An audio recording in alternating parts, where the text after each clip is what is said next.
So I love post-apocalyptic novels, kind of those novels or those stories that get us into a place that happens after some major disaster or cataclysmic event, or usually it's some kind of human-made disaster, a nuclear war or something like that. Sometimes we don't even know what led to it, and then it's just kind of exploring what that world looks like after kind of everything that we rely on has all crumbled down and is left with nothing. The Hunger Games is a perfect example, a book that, or a series particularly, that I just love because of the intricacies of the storyline and how things kind of play out, and this idea of control and chaos, and how kind of there's this thin veneer of civilization that lies across the top, but then right underneath we go very quickly into angry, bestial kind of people that will kill and protect everything that we hold dear. And there was a prequel that was just written not that long ago. I can't remember the name of the title right now, the title of the book right now, but it's a story about President Snow before he becomes president. If you haven't read it, I'm not going to spoil it for you, but it takes a deep dive into his experience and explores those ideas a little bit more.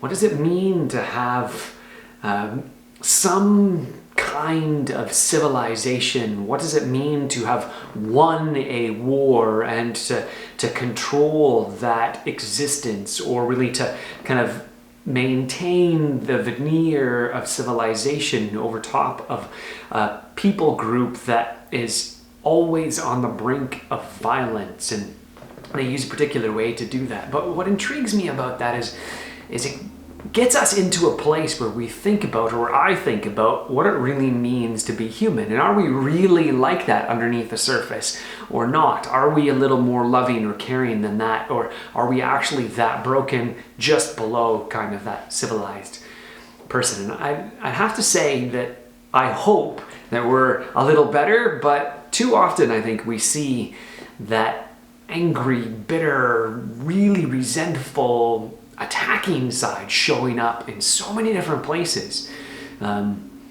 It's behind a lot of what's going on, I think, and I think that's because in some ways the society that we had structured, the ways that we had organized and ordered different kinds of things, the way that we had set up who is important and who is not, who is going to kind of carry the burden of the society, and who's going to succeed from that, who lives in the districts and who gets to live in the capital, and we're all mixed together, but we still have those segregations, and that's all kind of being mixed up, and it's all kind of falling down, and that sometimes leads to a feeling of chaos for a lot of people. And I hope that we, particularly as Christians, can accept the tearing down of some of this, because it's wrong in a lot of ways. When you read through those books, you notice that it is wrong the way that the capital is taking over and ruining the districts, or taking advantage of them, and the ways that they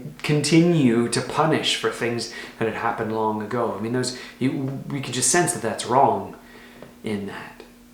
And so hopefully we get that sense and we participate in tearing down some of those pieces. But at the same time, I hope that we can find the glimmers and the pieces that are good there, because God is also in control and involved in our current society as well. And so it can't all be bad. There are places and ways in which He is at work, making sure that it's not the worst that it could be, and sometimes making things a lot better than they would be. So let's find ways to both kind of tear down the bad things in our society, but also bolster the good parts. Hopefully we never get to a place where we're on the outside or the after side of an apocalypse, but even if that were to happen, we trust that God would be caring for us.